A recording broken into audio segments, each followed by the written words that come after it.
What are the American people's thoughts on the recent news in Afghanistan? Very. I feel bad for their civilians and for any US vet whose sacrifices meant basically nothing. It's also mind-boggling how much money was thrown into this war and it literally didn't matter. What was the point? The US got a $2 trillion trophy kill? There's some fuckery going on here. I was just talking about my deployments to a buddy this morning at the gym. 2011 to 2017, we were still in the thick of it. I remember getting a briefing in 2017 pretty much saying this is a lost cause, and we aren't really winning, they are just bidding their time. Total fucking joke, all the lives lost, on both sides, what a travesty. I'm so anti-war at this point, fuck these politicians. I was there 2010-11. 101st Airborne. We lost more guys that year than the 101st lost in any deployment since Vietnam. We got chopped up. I've been struggling with this all weekend, torn between watching the news and not wanting to see it all go down the shitter. I'm angry, but I don't know who to be angry at. This is fucking me up more than I thought it would.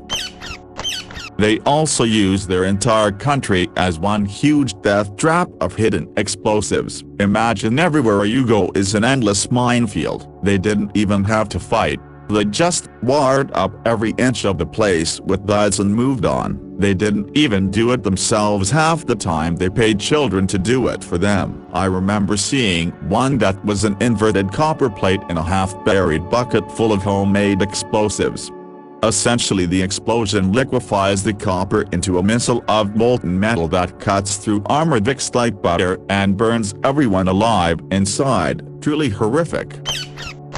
The level of dedication, for one thing. The insurgents in Iraq were tough, true enough, but the ones in Afghanistan took it to a whole different level. No fear of death, hardly. They'd die willingly just to get a chance to take one of us out. They were tactically superior, as well. They used every advantage they had, and then some.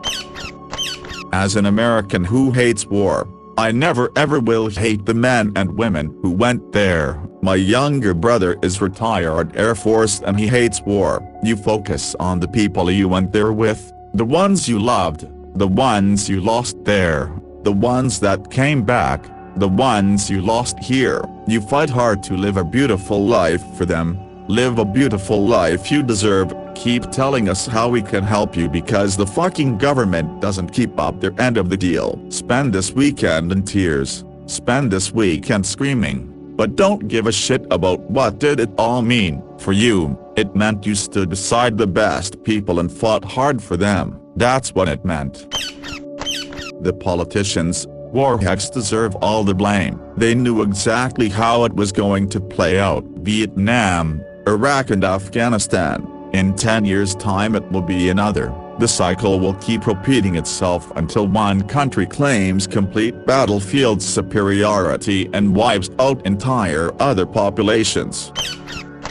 Bingo dollar. It's all about money. Contracts for new war materials. Sure, it bolsters the economy, but at what cost? It truly just lines the pockets of the rich and nothing more. This is plutocracy. Don't trust any politician who supports war in any way. Tough thing is knowing how many are already bought out by United States defense contractors. Fuck big money, fuck the rich, and may God have mercy on those of us who want nothing to do with war. Also did 2 tours there, with your slightly dumber crayon-eating service brothers. 2010-11, Musakala, and 2012 Kajaki. It sucks to see Afghanistan finally fall, but the Taliban took back where I deployed in about 2016 I think. What I took away was this. We fought to show them there was another way to live, and they lived it for a time. It would be nice if they had chosen to return to Afghanistan of the 1950s. They did not decide what we offered was worth fighting to keep, but they did have a choice.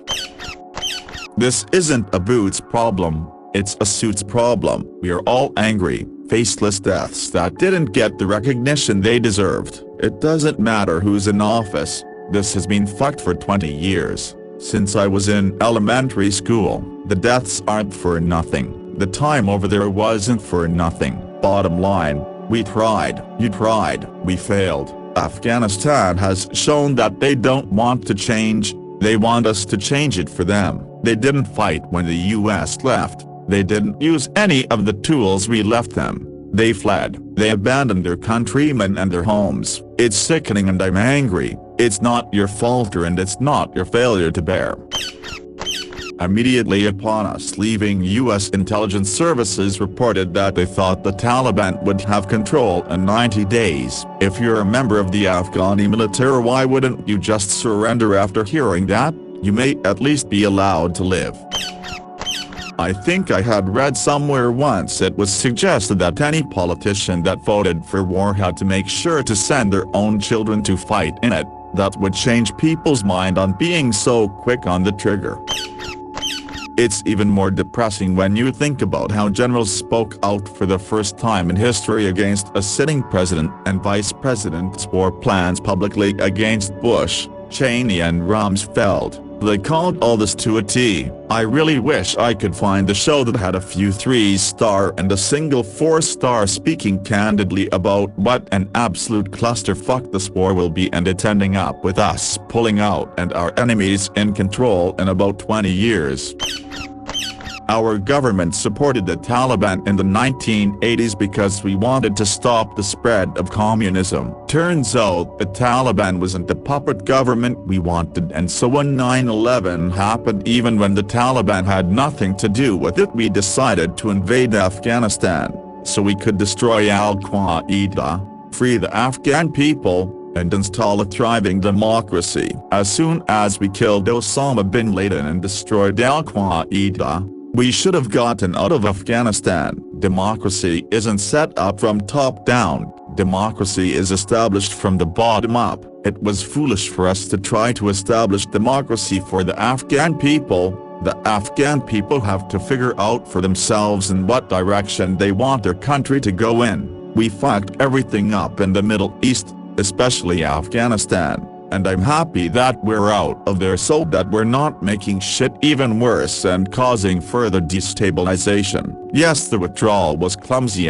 and yes, it's a disaster what's happening right now. But I think Biden made the right decision to end the stupid 20-year war. No more American lives being lost. No more Afghan civilians dying because of our drone strikes and airstrikes. And no more trillions of dollars being wasted. The US government funds both sides. What did you expect would happen honestly? The government doesn't care who it hurts as long as their pockets get filled, including but not limited to their own soldiers, citizens or that of other countries. 20 years on paper, but what do you think Contra was about? War is a multi-trillion-dollar industry and the US government capitalized off of it since before most of the current citizens were born, including you or me. I'm terrified for the women and kids, as well as extended family and friends' families out there. My ex's brother did multiple tours of Afghanistan. He lost his teammate, came home with a bullet wound. He was completely brainwashed to hate Muslims. He realized I was Muslim and snapped back into reality. My current boyfriend's dad was a Vietnam refugee. Listening to his stories is pretty badass, very similar of what's happening in Afghanistan. It looks terrifying. The desperation from people trying to get to the airport and board planes says as much. And what can our country do about it? Should we continue to prop up the government in an effort to prevent some terrorist foothold and protect Afghani citizens? At this point it would turn the city into an active war zone. Are there even enough people in Afghanistan who want that? Do we evacuate and leave the country entirely? America spent 20 years there. We spent trillions of dollars. We spent thousands of lives. And it seems that the country is rapidly returning to the same place as it was at the turn of the millennia. Our plan, if we even had one, was never going to work. You can't invade a country and successfully establish a democracy if a significant amount of people don't want it. unless you were to flat out take over and impose your new culture like an empire would. It's like we learned nothing from the Vietnam War. This is my feeling on it also. The only surprising thing about this is that so many people apparently still hope that wouldn't turn out like this. This war was a shit show from the start. It wasn't justified. It started under false pretenses and was never intended to help anybody except the people profiting off of it. I'm glad we're out of it, despite it being a terrible end. But it always was going to end terribly, so the sooner it happened the better. It's a shame that we are 20 years late in doing it, but better now than never. If Afghanis want a better life for themselves, they need to forge it for themselves. America was never and will never be able to give it to them. I agree with all of this. My heart breaks for those that don't want to live under Taliban rule and have no means of escape, but after 20 years and no progress, there's nothing else we can do. As much as it sucks for the Afghani people that don't want this, we have to cut our losses. It's just a sad situation, really. I spent all of 2012 in Afghanistan with the army. Even back then, everyone's attitude seemed to be that the Kabul government was going to be toast once we left. It's one of those things where it sucks hardcore to be watching it right now, and I genuinely feel terrible for a lot of the locals I knew at the time. But I don't think there is any scenario where it ends differently. This would have played out whether we left in 2002 or 2055, everything else being the same. Might as well stop wasting blood and treasure on it. The actions of the administration are not helping either. I voted for Biden, but the way his people have handled the public messaging here is atrocious. Biden himself stood in front of a podium last month and confidently declared that the likelihood there's going to be the Taliban overrunning everything and owning the whole country is highly unlikely. VP Kamala Harris has not said a word. Her last tweet is August 15th on the official VP account. Please protect yourself and your loved ones. Get vaccinated. Really, nothing about Afghanistan? No statement? Nothing? So weird that when it's easy political points like talking about BLM or vaccines, she charges forward with multiple tweets and public messages daily, but goes completely mum when a difficult subject comes up. The press secretary Jen Psaki is apparently on vacation right now. Her email auto response to "I will be out of the office from August 15th to August 22nd.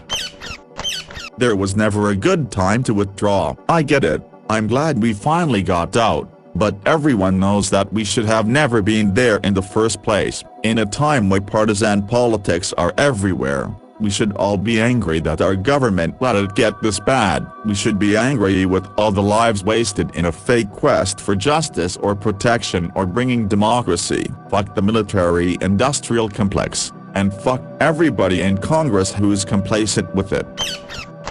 I have a lot of feelings about it all, but my strongest feelings concern empathy for the women and girls. I have read several articles written by Afghan women today and I've outright cried at least 4 times, 5 as of now. I'm a 39-year-old woman, college-educated, no debt, single and self-sufficient. I have had every advantage available to a modern woman. I have 4 nieces that I love dearly, and so much of my joy is watching them learn and grow. They flourish in school, they love to explore nature. I have been thinking all day about how much luck has played a part in our lives. We are so lucky to simply be able to feel the sun on our skin without fear. So much energy in this world is wasted. Wasted time being angry, seeking to control, seeking power in various forms. I wish I could share half of my luck with one Afghan woman right now. So many women's dreams outright stolen from them.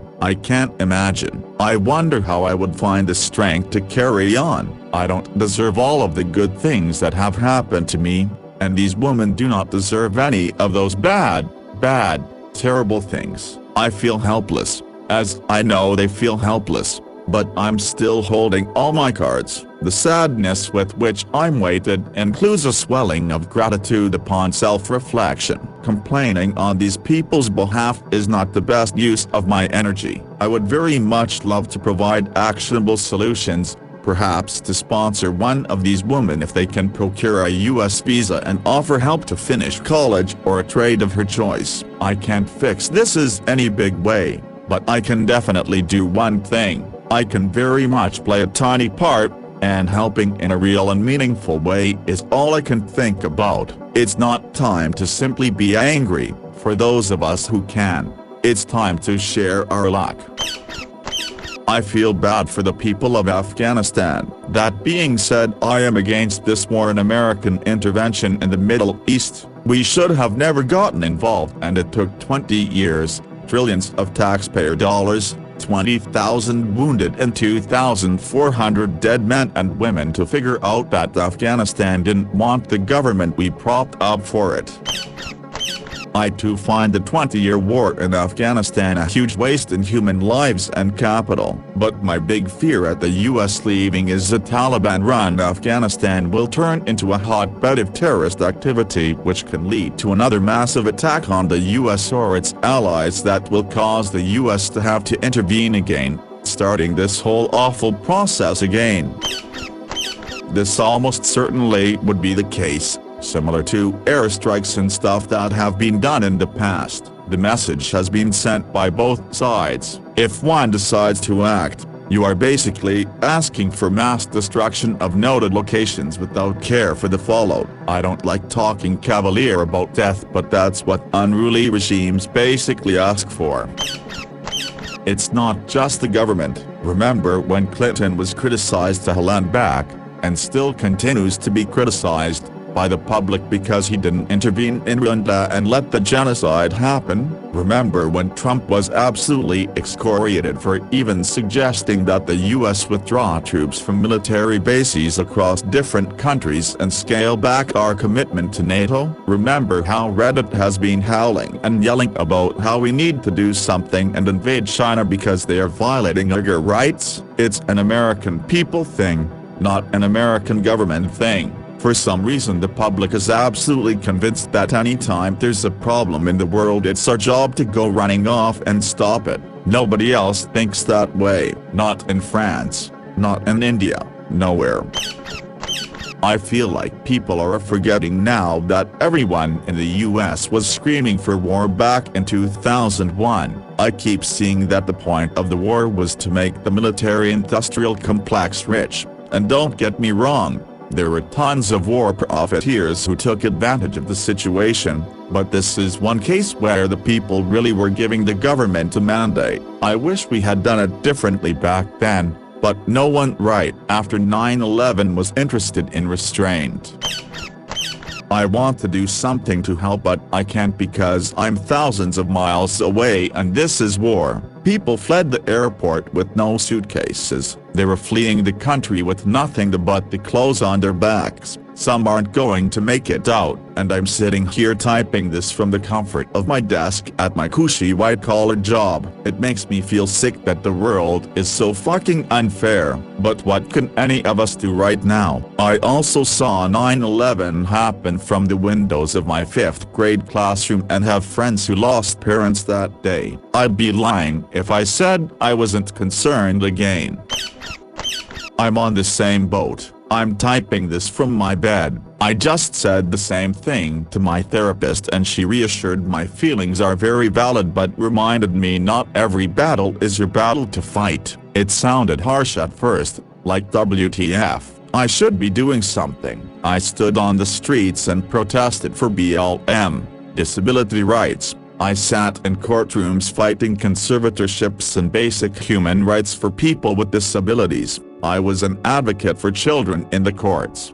This, I feel empty. There is nothing I can do and it is a horrible feeling. I'm in this boat but open to learning. It's like damned if you do and damned if you don't. When we were there, people cried out about giving them autonomy and inserting ourselves into something we shouldn't have. Now that we are leaving, It's that we are abandoning them and letting Taliban take control. Afghanistan is not the beginning nor the end. It has been an unstable region for decades. We have to figure out at what point do we try to mitigate the damage and not allow increasingly dangerous people, weapons threaten the world as a whole. Obviously, it is very sad and I feel horrible for the people that are caught in the exchange. Nobody should have to live in fear every second of every day and not have the freedom to live their own life.